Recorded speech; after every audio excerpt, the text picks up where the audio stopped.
Welcome to Ashwini TV news. రాష్ట్రంలో గిరిజనుల అభ్యున్నతి కోసం ప్రభుత్వం చేపడుతున్న చర్యలను కూటమి ప్రభుత్వంలో ముఖ్యమంత్రి చంద్రబాబు నాయుడు, మంత్రి నారా లోకేష్ గిరిజనుల అభివృద్ధి సంక్షేమం కోసం ప్రత్యేక దృష్టి సారించారని, గిరిజన సమాజానికి శాస్త్రీయ విధానాలతో సేవలు అందించేందుకు అవసరమైన చర్యలను ప్రభుత్వం వేగవంతం చేస్తున్నదని ఈ నెల 17న విజయవాడలో ఎస్టీ కమిషన్ చైర్మన్ మరియు మెంబర్ల ప్రమాణ స్వీకార కార్యక్రమాన్ని రాష్ట్ర ప్రభుత్వం పెద్ద ఎత్తున నిర్వహిస్తున్నట్లు, ఈ కార్యక్రమానికి గిరిజన యువత సంఘాలు, నాయకులు భారీ సంఖ్యలో హాజరై జయప్రదం చేయాలని ఎస్టీ కమిషన్ చైర్మన్గా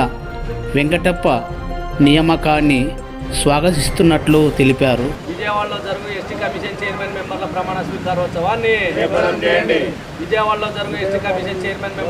స్వీకారోత్సవాన్ని ఐటీ ఉన్నత విద్యాశాఖ మంత్రులు నారా లోకేష్ బాబు గారు, మన ఉప ముఖ్యమంత్రి పవన్ కళ్యాణ్ గారి ఆధ్వర్యంలో 17 తేదీ సోమవారం నాడు విజయవాడ నందలి తుమ్మలపల్లి కళాక్షేత్రంలో ఎస్టీ కమిషన్ చైర్మన్ మరియు మెంబర్ల ప్రమాణ స్వీకారోత్సవ మహాసభ జరుగుతుంది. ప్రమాణ స్వీకార మహోత్సవ కార్యక్రమానికి రాష్ట్రంలో ఉన్నటువంటి గిరిజన ప్రజా సంఘాలు, గిరిజన విద్యార్థులు, గిరిజన ఉద్యోగ సంఘాలు, అనేక మంది గిరిజనులు పాల్గొని ఈ ప్రమాణ స్వీకార మహోత్సవ కార్యక్రమాన్ని జయప్రదం చేయాలని చెప్పేసి ట్రైబల్ స్టూడెంట్ ఫెడరేషన్ మరియు ఇతర సంఘాలు కూడా కోరుతున్నాయి.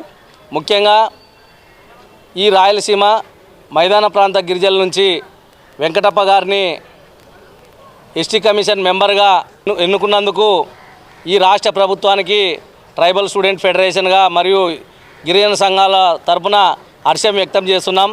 ఎందుకంటే వెంకటప్ప గారు తన విద్యాభ్యాసం చదువుతున్నప్పటి నుంచి టీఎన్ఎస్ఎఫ్లో అనేక పదవులు అలంకరించి, అదేవిధంగా అనేక ఉద్యమాలకు నాయకత్వం వహించి, పోలీసు నిర్బంధాలను ఎదిరించి జైలు జీవితాన్ని గడిపినటువంటి మహోన్నతమైనటువంటి వ్యక్తి వెంకటప్పకు ఈ రాష్ట్ర ప్రభుత్వం ఎస్టీ కమిషన్ మెంబర్గా ఎన్నుకోవడాన్ని మేము గర్విస్తున్నాం.